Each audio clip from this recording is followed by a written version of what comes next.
So I'm continuing my reading here. What I'm doing in this series is to read through the entire standard works of the Church of Jesus Christ of Latter-day Saints. This consists of the Bible, the Book of Mormon, the Doctrine and Covenants, and the Pearl of Great Price. I'm reading in a chronological order of events, not according to publication or volume, so I will be skipping around a little bit as I move along. But before I continue, let me pull this camera just a little bit closer to me. I like that better, a little more personal. I am still in Numbers. This will be chapter 17. As a test, a rod for each tribe is placed in the tabernacle of witness. Aaron's rod buds and blossoms and brings forth almonds. It is kept as a token against rebels.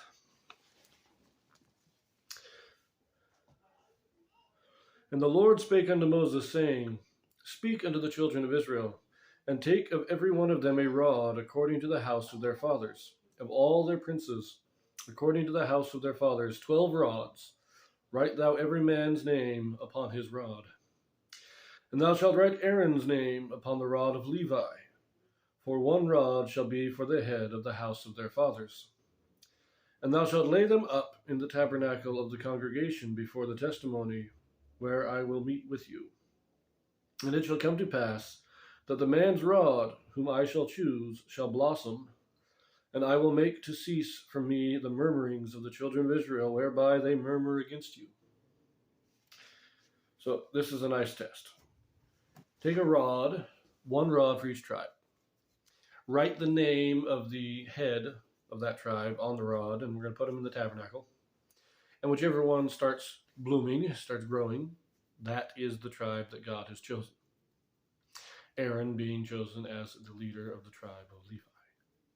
Now, you got to understand, a rod, they didn't just go out and cut down fresh trees and bring them in. The rods would have been cut, bark stripped off of them, and treated either by weathering or other means to use as a walking stick. These were crafted walking sticks. That's my understanding. So it wasn't just cut down a sapling and bring it in. The rods would have been cut down long before, and they would have been treated for preservation to be used as walking sticks. Anyways, verse 6.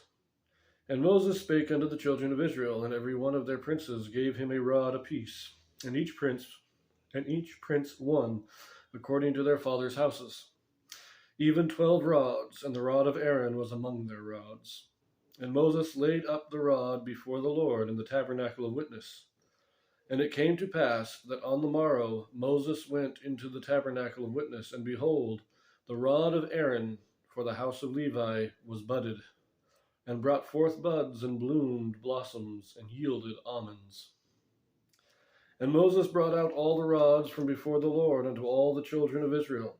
And they looked, and took every man his rod. And the Lord said unto Moses, Bring Aaron's rod again before the testimony, to be kept for a token against the rebels. And thou shalt quite take away from their murmurings from me, that they die not. And Moses did so, as the Lord commanded him, so did he. And the children of Israel spake unto Moses, saying, Behold, we die, we perish, we all perish.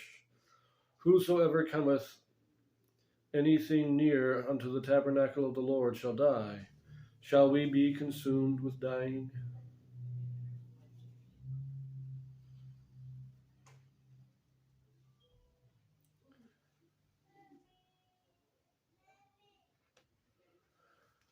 So this is an interesting story in that, as I said, these rods would not have been fresh green sticks that were just cut down.